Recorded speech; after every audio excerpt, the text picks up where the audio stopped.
নমস্কার বন্ধুরা, আপনাদের সকলের শুভেচ্ছা নিয়ে আজকে একটা নতুন উদ্যোগ শুরু করতে চলেছি।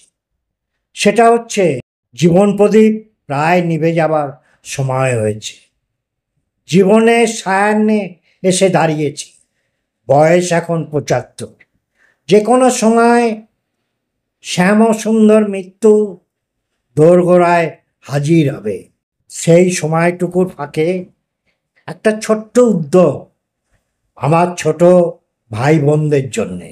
এই ইউটিউব চ্যানেলের ভিতরই উদয়ন পণ্ডিতের অনলাইন পাঠশালা নামে ছাত্রীদের জন্যে ওয়েস্ট বেঙ্গল বোর্ডের 12-এর ছাত্রছাত্রীদের জন্যে অর্থনীতির একটা কোচিং ক্লাস আমি শুরু করতে চলেছি। আমি জানি পশ্চিমবঙ্গে ওয়েস্ট বেঙ্গল বোর্ডে বেশিরভাগ ছাত্রছাত্রী যারা পড়ে অর্থনৈতিকভাবে পিছিয়ে পড়া ছাত্রছাত্রীরাই সংখ্যায় বেশি। তারা ভালো টিউটর রাখতে পারে না, ভালো কোচিংয়ের সুযোগ পায় না। তাই অর্থনীতির কোচিং ক্লাস আমি নেব যতদিন আমি জীবিত থাকব। 26-এ যারা 12-এর পরীক্ষা দেবে সেই ছাত্রছাত্রীদের আমি আহ্বান করছি, তোমরা এসো। বিনি পয়সায়, কোনো মূল্য দিতে হবে না, সহজভাবে বাংলায় অর্থশাস্ত্র বা অর্থনীতি আমি তোমাদের বুঝিয়ে দেব। ফেব্রুয়ারির ভিতর আশা করি পুরো সিলেবাসটা শেষ করতে পারবে। সপ্তাহে অন্তত তোমাদের জন্য একটি ভিডিও থাকবে। সুজয় দে এই নামে ইউটিউব চ্যানেলে ঢুকে সেটা সাবস্ক্রাইব করে রাখবে এবং সেখানে উদয়ন পণ্ডিতের অনলাইন পাঠশালা নামে যে ভিডিওগুলো পাবে সেগুলোই তোমাদের জন্য। অন্য যে বিষয়ে আমি ভিডিও করি, personal finance, banking, investment, income tax, সেগুলো তোমাদের খুব একটা প্রয়োজন। তোমাদের প্রয়োজনের জন্য আলাদাভাবে আমি ভিডিও করব। আমি বড়দের শুভেচ্ছা চাইছি আর তোমাদের উৎসাহ, উদ্দীপনা, যোগদান চাইছি, যাতে আমার এই উদ্যোগ বা ইনিশিয়েটিভটা সফল হয়। এবার আমার নিজের একটু পরিচয়। তোমরা ছাত্রছাত্রীরা ভাবছো এই বুড়োটা আবার কি পড়াবে, কি শেখাবে। তা আমার একটু পরিচয় বোধহয় তোমাদের জানার দরকার। আমার বয়স এখন ৭৫ বছর। আমি 1972 সালে কলকাতা বিশ্ববিদ্যালয় থেকে পোস্ট গ্রাজুয়েট করেছি। আশা করি তোমাদের যে টিউটর বা ম্যাডাম বা টিচাররা রয়েছে তাদের থেকে আমার বয়স 40-50 বছর বেশি। আমি পৃথিবীটা অনেক বেশি দেখেছি, অনেক বেশি জেনেছি। আমি পরবর্তীকালে ভারতের একটা রাষ্ট্রায়ত্ত ব্যাংকের বিভিন্ন উচ্চ পদে 37 বছর কর্মরত ছিলাম। এখন আমি রিটায়ার্ড। আমি ব্যাংকের রিজনাল ম্যানেজার ছিলাম। আবার এই পড়ানোর ব্যাপারটাও আমি করেছি ব্যাংকের স্টাফ ট্রেনিং কলেজে আমি দীর্ঘদিন পড়িয়েছি কর্মচারীদের, অফিসারদের। আর আমার আসল কর্মজীবন শুরু করার আগে 1 বছর আমি গোবরডাঙ্গা খাটুরা হাই স্কুলে শিক্ষকতার কাজ করেছিলাম, যে স্কুল থেকে আমি উচ্চ মাধ্যমিক পাশ করেছিলাম। আমি 1967 সালে উচ্চ মাধ্যমিক পাশ করি। সে বছর বোর্ডে বাণিজ্য বিভাগে আমি 4র্থ স্থান পেয়েছিলাম। এই মোটামুটি আমার পরিচয়। অতএব তোমরা আমাকে ভরসা করবে কিনা সেটা এবার তোমাদের বিষয়। এবার আমরা আজকে একটু পড়াশোনার কথা শুরু করে যাই। আজকে আমরা অর্থনীতির ভূমিকাটা আলোচনা করি। আসলে কি জানো তো, তোমরা ছোটবেলায় দাদা দিদা নানা নানির কাছে কত গল্প শুনেছো বলতো? সেই গল্পগুলো কি তোমরা আজও ভুলে গেছো? তার কারণ সেই গল্প বলা এবং শোনার ভিতর একটা ভালোবাসা ছিল। সেই ভালোবাসার জন্যে সেই যে ছোটবেলায় 2 বছর 1 বছর 3 বছর বয়সে যে গল্পগুলো দাদু দিদা দাদি নানির কাছে শুনেছ, সেগুলো তোমরা আজও ভোলোনি। আজও তোমাদের মনে সেগুলো তত্তাজা রয়েছে।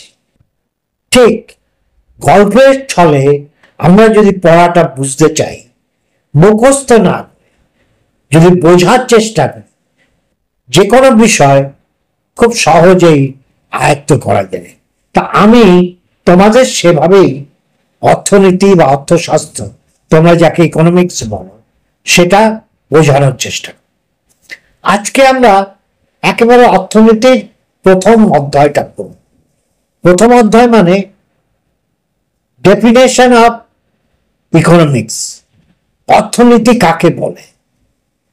অর্থনীতি বুঝতে হলে, অর্থনীতি হচ্ছে পৃথিবীতে সম্পদ অপ্রতুল, ইংরেজিতে বলে স্ক্যার্স। স্ক্যার্স একটু বলে না, স্ক্যার্স। সম্পদ অপ্রতুল।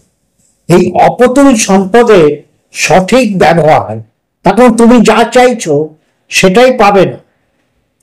তুমি যদি বলো আকাশ থেকে চাঁদ নিয়ে এসো, আজকে আমার একটা আইফোন কিনে দিতে হবে, বললেই তোমার বাবা মা দিতে পারবে।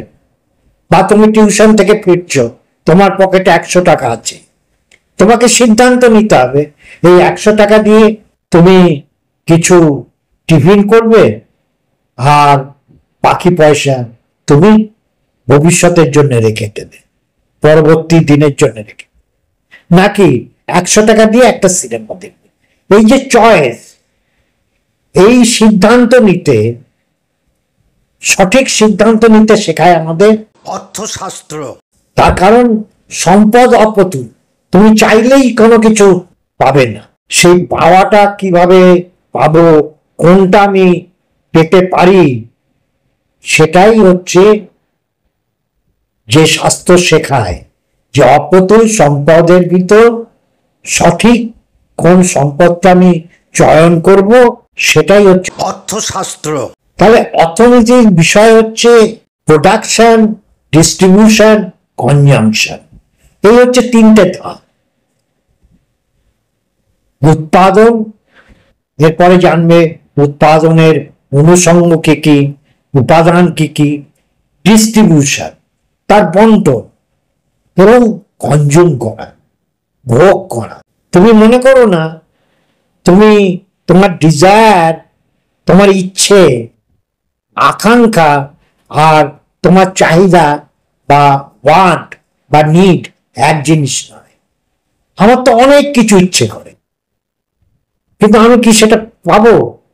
আমি তো আদানি আম্বানির মতো হতে চাই, আমি কি বললেই সেটা হতে পারবো? আমার যেটুকু আছে, রিটায়ার্ডের পরে যেটুকু পেনশন পাই, যেটুকু সঞ্চয় আছে, তাই দিয়ে আমার সব চালাতে হবে। সেই যে পরিকল্পনাটা, এই পরিকল্পনার যে শাস্ত্র আমাদের শেখায়, তাকে সেটাই হচ্ছে অর্থশাস্ত্র। অর্থশাস্ত্রের 2টো শাখা আছে, এটা মনে রাখবে। একটা হচ্ছে ম্যাক্রো, একটা হচ্ছে মাইক্রো। এটা একটু মাথায় গোলমাল হবে, একই রকম শুনতে প্রায়। Macro, micro. মাইক্রো কথাটা তোমরা অনেক শুনেছ। আজকাল বলে যৌথ পরিবার নেই, সব মাইক্রো ফ্যামিলি। মাইক্রো মানে ছোট্ট, বিন্দুর মতো ছোট্ট। তাহলে ইকোনমিক্সে মাইক্রো মানে আমি কি বুঝবো? আমার তোমার যে চাহিদা, প্রয়োজন, আয়, চাকরি, সঞ্চয়, বিনিয়োগ, এই যে আমার ব্যক্তিগত ইন্ডিভিজুয়ালের, ব্যক্তি মানুষের যে অর্থনৈতিক প্রয়োজন এবং আনুষঙ্গিক যে কর্মকাণ্ড, ব্যক্তি মানুষের ইন্ডিভিজুয়াল, মাথায় রাখো, সেই আলোচনাটাকে বলছে অর্থনীতিতে মাইক্রো। ভুলে গেলে মনে রাখবে মাইক্রোস্কোপ। মাইক্রোস্কোপে কি দেখায়? ছোট জিনিসকে বড় করে দেখায় মাইক্রোস্কোপ। আগের দিনে ডাক্তাররা মাইক্রোস্কোপের নিচে কাচের উপর রক্ত রেখে দেখতো, জীবাণুগুলো বড় করে দেখা যায়। তার মানে মাইক্রো মানে ছোট জিনিসকে বড়। তাহলে মাইক্রো মানে হচ্ছে ইন্ডিভিজুয়াল, ব্যক্তিগত প্রয়োজন, ব্যক্তিগত আর্থিক প্রয়োজন যে বিষয়ে আলোচনা করে অর্থনীতি, সেটা হচ্ছে মাইক্রো ইকোনমিক্স। ম্যাক্রো কোনটা? তাহলে ম্যাক্রো হচ্ছে সমষ্টিগত, আমি, তুমি, ও, রাম, শ্যাম, যদু, মধু, দেশের সবাই, দেশের গড় আয় কত, দেশের মোট জাতীয় উৎপাদন কত, দেশের বৈদেশিক বাণিজ্য কত, দেশে কত নোট ছাপানো হচ্ছে, দেশের রিজার্ভ ব্যাংকের ভূমিকা কি, এইগুলো হচ্ছে একটা সামগ্রিক আলোচনা। দেশে মুদ্রাস্ফীতি কতটা হচ্ছে, কতটা হারে বাড়ছে, এই যে বিষয়গুলো, এগুলো তো তোমার আমার একার ব্যাপার না। মূল্যবৃদ্ধি হলে কি তোমার আমার একার কিছু হয়? সকলে ইন্ডিভিজুয়ালি আমরা সবাই চাপ। অতএব এই সামগ্রিক ব্যাপারটা সেটা হচ্ছে ম্যাক্রো। ম্যাক্রো মানে মোট, মনে রাখবে, বড় ব্যাপার। ম্যাক্রো মানে মোট বড় ব্যাপার।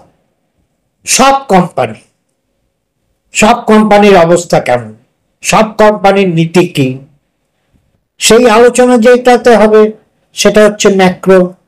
আর তোমার আমার X company, Y company, Z company, এই যে ইন্ডিভিজুয়ালি আমি যেমন ব্যক্তি, আবার কোম্পানিগুলো একক হিসেবে তারা পৃথক পৃথক ভাবে যখন কাজ করছে তারাও একক। এই এককের যে অর্থনৈতিক আলোচনা, এক্স কোম্পানি কেন ভালো পারফর্ম করতে পারছে না, ওয়াই কোম্পানির প্রফিট কত বেড়েছে, তাদের সেল কত বেড়েছে, কেন বেড়েছে, এই যে আলোচনা, এই আলোচনাটা হচ্ছে মাইক্রো ইকোনমিক্স এর বিষয়। আমার বিষয় এক্স কোম্পানি, ওয়াই কোম্পানি, এরাও এক ধরনের ব্যক্তি, এদের বলা হয় আর্টিফিশিয়াল এন্টিটি। কোম্পানি, পার্টনারশিপ, এরা হচ্ছে আর্টিফিশিয়াল এন্টিটি, এরা এক ধরনের মানুষ, কৃত্রিম মানুষ। অতএব এরাও একক। এদের আলোচনা, আমার আলোচনা, তোমার আলোচনা পৃথক পৃথক ভাবে যখন হচ্ছে, তখন হচ্ছে সেটা কি বলেছে? মাইক্রো, ছোট ছোট আলোচনা। তাহলে আজকে ইকোনমিক্স কাকে বলে, কেন আমাদের ইকোনমিক্স পড়তে হবে, ইকোনমিক্স এর দুটো ভাগ। আর ইকোনমিক্স এর মূল বিষয়টা কিন্তু হচ্ছে,